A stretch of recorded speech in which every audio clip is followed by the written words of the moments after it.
अस्सलामुअलैकुम वरहमतुल्लाहि वबरकातुहू। दोस्तों, हज 2025 में जाने वाले हाजियों को इंतज़ार है कि फ़्लाइट शेड्यूल कब आएगा, तो ये पूरी डिटेल्स मैं आपको बताऊंगा आज इंशाल्लाह। एक और शेड्यूल आ चुका है, इस बारे में इंशाल्लाह बात करेंगे। और साथ ही साथ 18 अप्रैल से पहले वीज़ा ले लेना है, ये क्या सही है, इस बात के ऊपर भी हम पूरी जानकारी देंगे इंशाल्लाह। और हज कमेटी ने जो भी हिदायतें दी हैं वेटिंग लिस्ट वालों के लिए, उनको पेमेंट कब तक करना है, इस बारे में भी इंशाल्लाह बताऊंगा। सऊदी ट्रैवल नहीं कर सकते हैं, इस बारे में भी मैं आपको बताऊंगा पूरी जानकारी, क्या खबर है ये। तो बने रहिए मेरे साथ और देखिए पूरा वीडियो, तो सही जानकारी मिलेगी आपको इंशाल्लाह। तो चलिए शुरू करते हैं आज का वीडियो। दोस्तों, जो हाजी मेरे चैनल पर नए हैं, प्लीज़ मेरे चैनल को सब्सक्राइब कीजिए और दूसरे हाजियों तक भी ये जानकारी ज़रूर पहुंचाइए जो हज के लिए जाने वाले हैं, उनको भी पता चले। कुछ ये अपडेट रहती है हज कमेटी की तरफ से, या तो और कोई न्यूज़ आती है जो हज के लिए जाने वाले हाजियों के लिए बहुत ही इम्पोर्टेंट होती है। तो हज 2025 में जाने वाले हाजियों के लिए नागपुर से ये लिस्ट आ चुकी है, फ्लाइट का शेड्यूल है वो आ चुका है नागपुर से। तो इस बारे में आपको मैं पूरी डिटेल बता देता हूँ। तो नागपुर से जो हाजी अपना एम्बेरिकेशन पॉइंट सिलेक्ट किए हैं, उनके लिए जो फ्लाइटें हैं उनका शेड्यूल आ चुका है। 5 फ्लाइटें हैं नागपुर से जो जाने वाली हैं सऊदी अरब के लिए, और ये सभी फ्लाइटें इंशाल्लाह जिद्दा की तरफ जाएंगी। और इन फ्लाइट का नंबर है XY8222। 23/5/2025 को ये फ्लाइट रवाना होगी। 11:10 पर रात के वक्त का टाइम है और ये फ्लाइट जिद्दा के लिए होगी।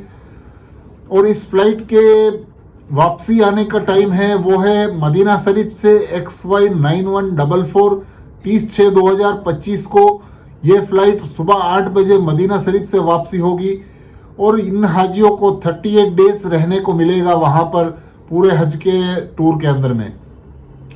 दूसरी फ्लाइट है हाजियों की, वो है XY8228।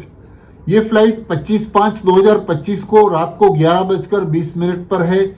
और इन सभी हाजियों को जिद्दा जाना होगा और वहां से वापसी की फ्लाइट होगी उनकी मदीना शरीफ से XY9146। 1/7/2025 को 8 बजे ये फ्लाइट है सुबह के वक्त मदीना शरीफ से। इन हाजियों को 37 डेज रहना होगा टोटल टूर उनका हज का। उसके बाद जो फ्लाइट है वो है XY8156। 26/5/2025 11:20 पर रात के वक्त ये फ्लाइट है। और इन हाजियों को भी जिद्दा ही जाना होगा और वापसी इन हाजियों की मदीना शरीफ से होगी XY9148।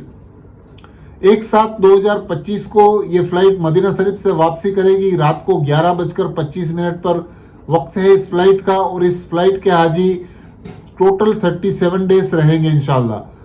उसके बाद जो फ्लाइट है वो है XY8234। नागपुर से 27/5/2025 रात को 11:20 पर यह फ्लाइट है जिद्दा के लिए। और इन हाजियों को मदीना शरीफ से वापसी होगी इंशाल्लाह XY9150। 2/7/2025 दोपहर के वक्त ये फ्लाइट है मदीना शरीफ से 2:50 पर। इन हाजियों को नागपुर वापसी होगी और 36 दिन इनको टोटल रहना होगा। उसके बाद जो फ्लाइट है वो है XY8240। 30/5/2025 30/5/2025 3:25 पर यह फ्लाइट है दोपहर के वक्त जिद्दा के लिए। और इन हाजियों को वापसी मदीना शरीफ से करनी होगी और फ्लाइट नंबर है XY9152। 3/7/2025 को सुबह 8 बजे ये फ्लाइट इंशाल्लाह मदीना शरीफ से रवाना होगी नागपुर के लिए। 35 दिन इन हाजियों को टोटल रहना होगा हज के अंदर में। तो ये है पूरी फ्लाइट की जानकारी नागपुर से जाने वाले जो हाजी हैं उनके लिए। और खास करके हज कमेटी की तरफ से जो भी इंफॉर्मेशन आपको दी जाती है, जब आपको हज कमेटी में रिपोर्टिंग के लिए जाना होता है, उसको उसी वक्त आपको रिपोर्टिंग करवानी है। यानी हो सकता है 2 दिन पहले आपको हज कमेटी में रिपोर्टिंग करनी हो और एयरपोर्ट आपको 7 से 8 घंटे पहले एयरपोर्ट पहुंच जाना है। उसके बाद जो खबर है हज कमेटी की तरफ से कि बहुत सारे हाजी जो एक भी पेमेंट नहीं किए हैं, यानी फर्स्ट इंस्टॉलमेंट नहीं किए हैं या तो दूसरा इंस्टॉलमेंट नहीं किए हैं, उन हाजियों के नाम अभी हज कमेटी ने कैंसिल कर दिए हैं। जो 4/4/2025 तक 113 एप्लीकेशनें ऐसी हैं जिसके हाजियों ने ना पहला इंस्टॉलमेंट भरा है ना ही दूसरा इंस्टॉलमेंट भरा है, उन सभी हाजियों के नाम हज कमेटी ने कैंसिल कर दिए हैं। यानी हज कमेटी ने बहुत इंतज़ार किया है, कई हाजी पेमेंट नहीं किए, हो सकता है इनका इरादा जाने का नहीं है, इस वजह से हज कमेटी ने उन हाजियों के नाम कैंसिल कर दिए हैं हज कमेटी की लिस्ट से। और जो वेटिंग वाले हाजी होंगे इनको इंशाल्लाह मौका मिलेगा हज के लिए जाने का।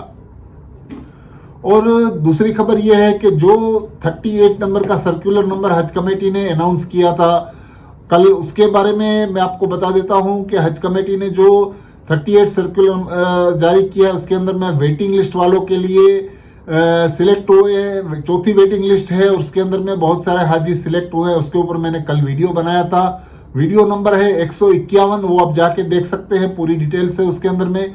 तो यहाँ सिर्फ मैं छोटी सी बात बता देता हूँ कि उन हाजियों को 11 तारीख से पहले पहले अपना पूरा पेमेंट कर देना है, यानी 1,30,300 रुपये पहली किस्त का, दूसरी किस्त का 1,42,000 रुपये, और तीसरा इंस्टॉलमेंट जो है वो हज कमेटी ने जो 36 नंबर का सर्कुलर में बताया है, यानी कि आप जिन एम्बेरिकेशन पॉइंट से जा रहे हैं वहाँ पे जितना अमाउंट आपको दिखा रहा है 36 नंबर के सर्कुलर में, वो हिसाब से आपको पेमेंट कर देना है।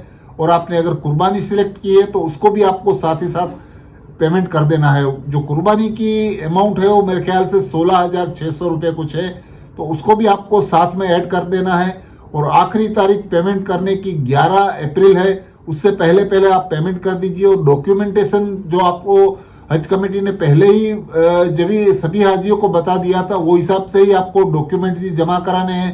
उस डॉक्यूमेंट जमा कराने की तारीख 14 तारीख बताई है हज कमेटी ने, यानी 14/4/2025 से पहले पहले आपको वो पेमेंट भी कर देना है। तो ये है 38 नंबर सर्कुलर की वेटिंग लिस्ट वालों की पूरी जानकारी।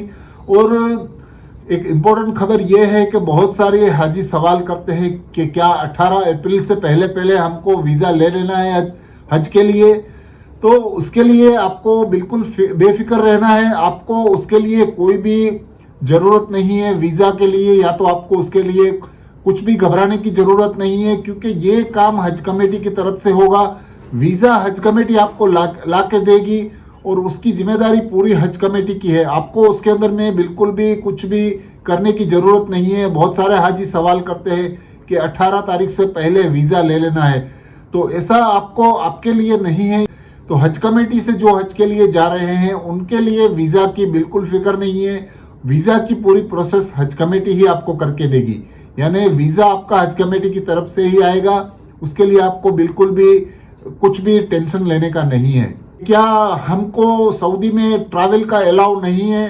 तो ये हज के लिए जाने वाले हाजियों के लिए नहीं है, ये उन हाजियों के लिए है जो उम्रा करने के लिए जा रहे हैं या तो उम्रा के लिए गए हैं।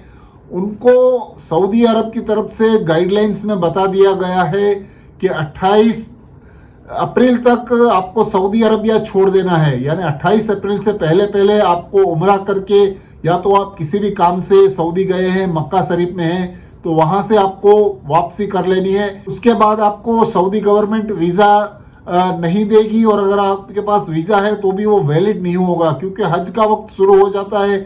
उस वक्त जो नॉर्मल वीज़ा होते हैं वो काम नहीं आते हैं, यानी जो लोग उम्रा करने के लिए गए हैं या तो बिजनेस के काम से गए हैं या तो अपने रिश्तेदार भाई या तो जॉब करने के लिए भी जो अपनी फैमिली को बुलाते हैं, उनको मक्का शरीफ से बाहर कर देना होगा और उनको 28 तारीख से पहले सऊदी छोड़ देना होगा। तो ये है उनके लिए जो उम्रा के लिए जाते हैं या तो बाकी लोगों के लिए है, ये हाजियों के लिए बिल्कुल काम की न्यूज़ नहीं है। तो इसके ऊपर ध्यान न दें, आपको आपकी तारीख और आपके हज के जो अरकान हैं उसके ऊपर ध्यान देना है, आपकी इबादतों पर ध्यान देना है, और जो हज कमेटी की अपडेट्स आती है वो सब चेक करनी रहना है। तो दोस्तों यही था आज का वीडियो, आपको अच्छा लगा है तो प्लीज़ मेरे चैनल को सब्सक्राइब कीजिए, लाइक कीजिए, शेयर कीजिए। अल्लाह हाफिज़।